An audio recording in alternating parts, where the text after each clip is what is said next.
to day 1,280 of What's She Up To Now. Sharon Horne-Ellstrom here, documenting the journey as I transition from the brick and mortar corporate world of business to the online world of business. I spent 47, going on 48, probably 48 by now, years in different businesses and industries, like 27 different ones offline. And over a quarter century of that in corporate America simultaneously. Then, after my divorce, got divorced, maybe worked a little too much, and that negatively impacted my relationship and my marriage. That's my piece of responsibility for that. And then had an opportunity to say, okay, well, what am I going to do now? I'm older. I don't want to go back to the things that I've done in the past necessarily, but I don't want to just be done and, you know, sit in a chair and read books and walk on the beach and retire yet. I got more to share, more to do, more I'm interested in. So I've always been curious about the internet, the World Wide Web, and the online world. When the internet started, I was in both corporate America and running a business on the side. I think I just had one business back then. But was curious about the internet. I knew that it meant something for our futures, but I didn't know what. Like many people in the early days of the internet, I, as a science and engineer, found it fascinating. Scientist and engineer and business person, found it fascinating, but wasn't sure where it was going to go. Nobody, I don't think, predicted back in the beginning of the internet what the internet would have become today, and will continue to be in the future, especially with COVID-19. COVID-19 gave a huge shot in the arm, even whether people took the vaccine or not, literally, of many industries. Anything remote or online or that could automate processes so that people didn't have to do in-person things has just skyrocketed over the last year and a half. So I personally think it's awesome, and I'm glad I got involved in the online world when I did. Of course, I share here the things that work, the things that haven't worked, the things I continue to do, the things I've stopped doing. Any questions about that, just ask. You can direct message me on Facebook Live or on Facebook itself on this video, or you can ask in the comments below so everybody can benefit from the question, because chances are, if you have a question about something, I guarantee, if whatever you have a question about in the world, I finally learned, whatever I have a question about in the world, whatever we have a question about ever, there's always probably thousands, if not millions of people that have the exact same question. Just they're afraid to ask, or nobody asks. Nowadays, whenever I have a question, I almost immediately stick it in Google or ask Google with my voice activation, or some other search engine, or YouTube, because there's almost always information or an answer out there. Now, I might have to go through 10 or 11 answers to find what really works for me, but it's available. The information is available at our fingertips like never before. So there's really no excuses to be stuck or stopped or not doing something. And if you don't have somebody to ask, if you Googled it, if you looked, if you tried to find an answer and you still are struggling, or you got an answer and you're like, God, I'm really pushing against this, I'm really resisting it, it's probably not the right answer for you, go ahead and ask. I don't know that I'll have the answer, but I guarantee I can help you find your next step so that you don't feel stuck, you don't know what to do. Whether it's a resource, a person, a place, a thing, I guarantee I can connect you with that. So, what am I working on? Get Up and Go Challenge number 8 started today. I just finished the video with my little cow egg timer, or my cow timer. It's actually an hour timer. But I said I would committed to 10 minutes or less per video this time. Now, doesn't mean I won't add bonus videos, but the lesson, the daily action item, the tool, and the lesson have to be done in 10 minutes or less. Why? Because that's kind of a challenge for me. Because sometimes I like to talk for 20 minutes instead of 10. Sometimes I've got stories and experiences and things that I think people can relate to that I want to share, and there's just only so much I can do in 10 minutes. So I actually got the timer out this time, and I stole it from the stove, and I'm going to use it every Get Up and Go Challenge. I'm not going to use it for my other videos, but I'm going to stick with 10 minutes on the Get Up and Go Challenge. So I did the first one today. I was going to do it live at 11 because it's Sunday and I don't have my granddaughter, but I thought I can't necessarily get on at 11 without any background noise or cute little blondes popping in. So I want to do it in the morning. I'll probably still pre-record it in the morning, and then I think I will hop on live at 11 to answer questions, clarify, share some more examples, or do whatever people need. I will probably record those, maybe. Haven't decided yet. Depends if I do them as Facebook Lives or Zooms or whatever works. We'll have to figure out a way that works. I kind of want to do some Zooms because I like to have the interaction where I can actually see people and we can see one another, and it helps me to answer their questions and get to the bottom of what really needs to happen more quickly and easily. And I'm all about simpler, quicker, and easier solutions these days. I think the older I get, the less complicated I want things in my life to be. Now, maybe I should start by, decluttering my background. But I like my little friends. Every one of them has a story that makes me feel good and reminds me of something. So I like to be surrounded by my stuffed friends. And during COVID, when we weren't seeing hardly anybody, it was part of why I got the cluttery little friends out of boxes. All right, I digress. So Get Up and Go Challenge, day 1 today was just a welcome and an overview and a quick 10 minutes here. This is what's expected. I'm going to give you a tool every day. And the tool today was pencil and paper, pens and papers, or something to write on, something to write with. Not that you have to take a ton of notes or will want to take a ton of notes, but I want people to capture what's important to them. One thing I've learned to do, and I used to be a person that captured as much as I could and wrote down just about everything. And I've learned that as my vision has deteriorated, I have some vision challenges, I write down notes still because it reinforces it in my memory, not because I'm going to go back and read them. And the truth is, in 50 years of note-taking, probably longer, very seldom have I gone back and used or reviewed my notes. I've got a stack this high of previous challenge notebooks that I've used and done. And I notice that my notebooks are getting thinner and thinner as I do the challenge more because I'm perfecting the process and I'm perfecting what needs to be included, because it really helps people get the thing we're talking about, and what doesn't need to be included. What keeps it simple? How can we simplify this process? How can we take this tool and make it 10 times more effective, but a lot simpler? So I'm doing that every time we go through the challenge. So at the 8th time through it, we didn't even do tools. The first 1, 2, 3, probably 4 challenges, I used tools on myself and in the background, but I didn't even think to incorporate them. So I think about challenge 5, we started adding a tool or tools along the way.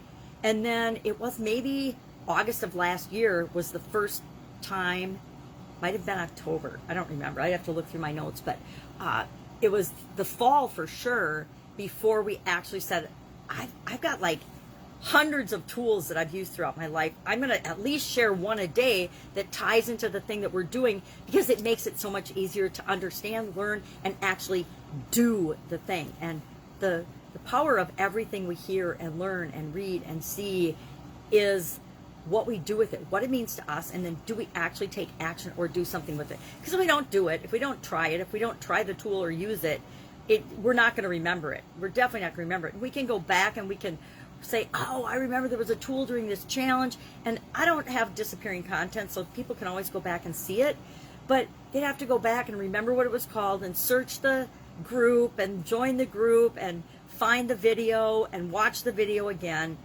When if you just write down a couple of things that will help you remember it, you never have to go back and do all that. And it's a lot more time consuming to go back and find the video and re-listen to it and re-watch it than to just have taken notes of what's important to you as you go through. Now, the cool thing about learning things like reading books and things like that, there's certain books that I've gone back and read over and over and over again, because every time I read them, I get new things out of them, new learnings, new lessons, because every time I read them, I'm actually a different version of myself than when I read them the last time. The same is true whenever you go back and rewatch a training or rewatch something. I'm one of those people, and you may or may not be, I don't like to go back and reread books or rewatch movies unless it's a movie I absolutely love. I don't really watch it over and over and over again. Usually once, and then I'm done. And I kind of get annoyed if I will pick a movie on Netflix or something. I'll get like a couple minutes into it. I'm like, I already watched this. And I've gotten all excited about it, but totally forgot that I watched it. And then a few minutes in, I'm like, I've already seen this. I don't want to watch it. Because as soon as I realize I've already seen it, the whole plot plays out in my memory. And I'm like, all right, done. So I'm always super excited to do the Get Up and Go Challenge. I haven't done it since April, which is a really long time for me, but I was traveling in the summer, has been really busy, and after last summer with COVID-19 and everything, when I did do the challenge, I did a 45-day one between June and into July. I did a 45 plus day. I think that was the April, June, July, August, April, June, July, August, October, December, February, April this year, and then August again. So this is our 8th 30 plus day challenge. Did some smaller challenges in there, but the 30-day one is because, you know, you can get anybody to do a 5-day challenge or a 3-day challenge or a 10-day challenge even. And keep in mind that 10-day challenges are maybe 3 days of content or 3.5 days of content, and all the rest is marketing and sales and the whole marketing and sales process. It's the testimonials, it's the guest speakers that come on, which are really just testimonials.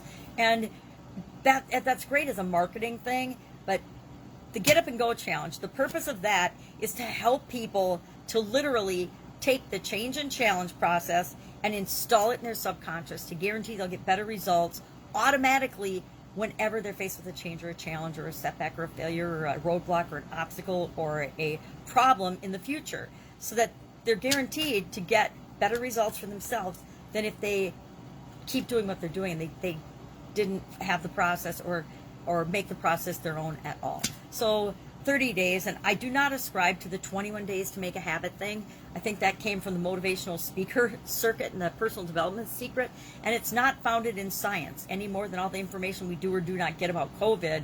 So instead of believing that like everyone else, because I've tested it on myself, some things it takes less than 21 days to form a habit for me.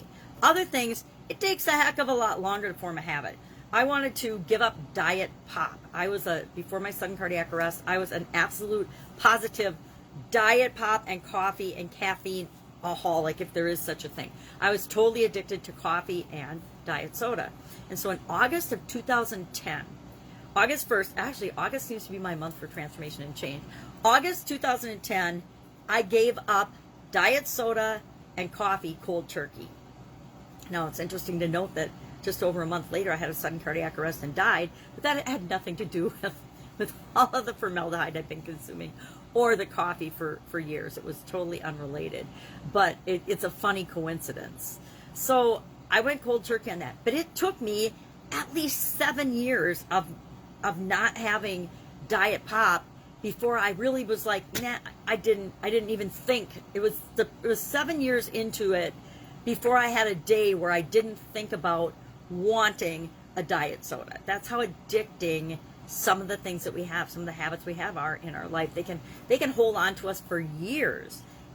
So the whole 21-day thing, yeah, good for whoever started that. I could look that up. I can't remember what motivational speaker said it first. I don't think it was Jim Rohn.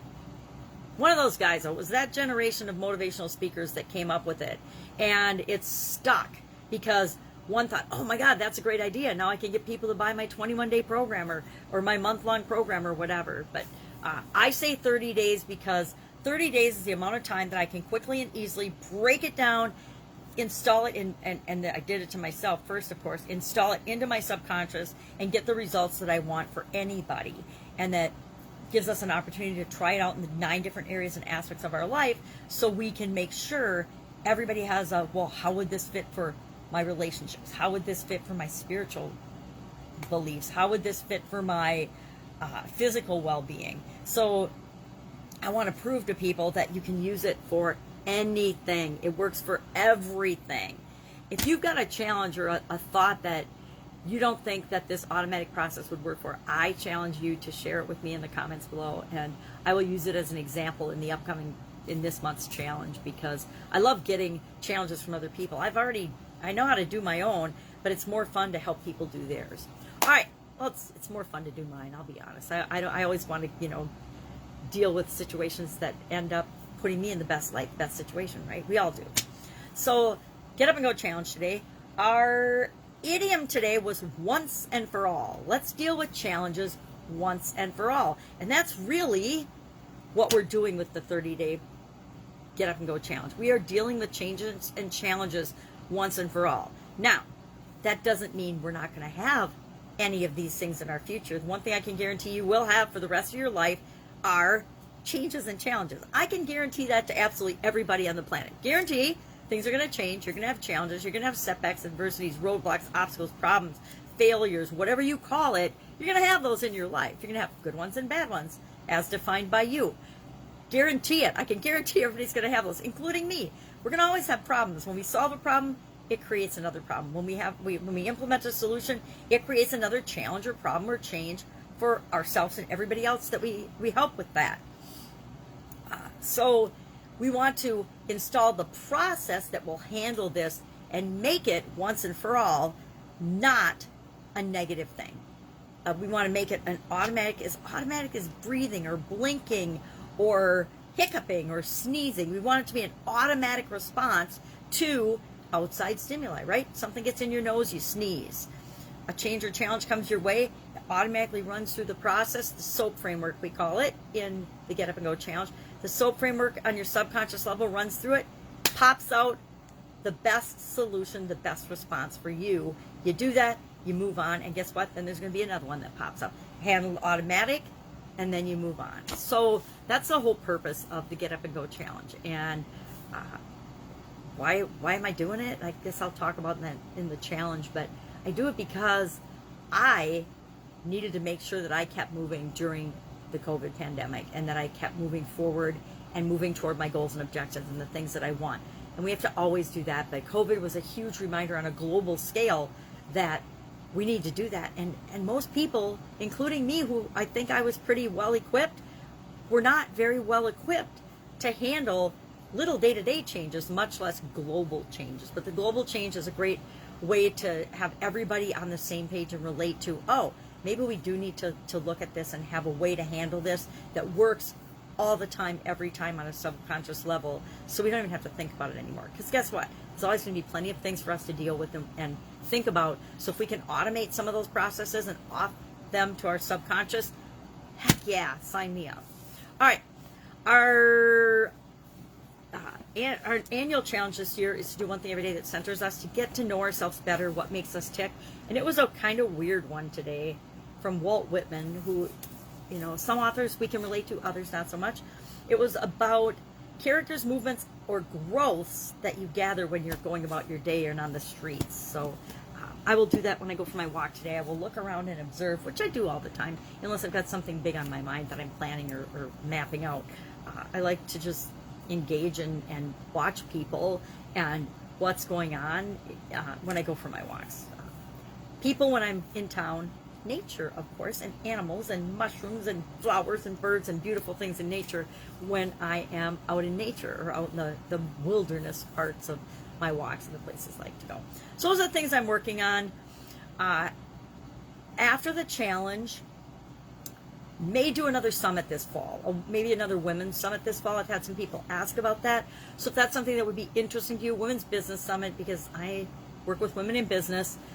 If that's something that would be of interest to you, share in the comments below.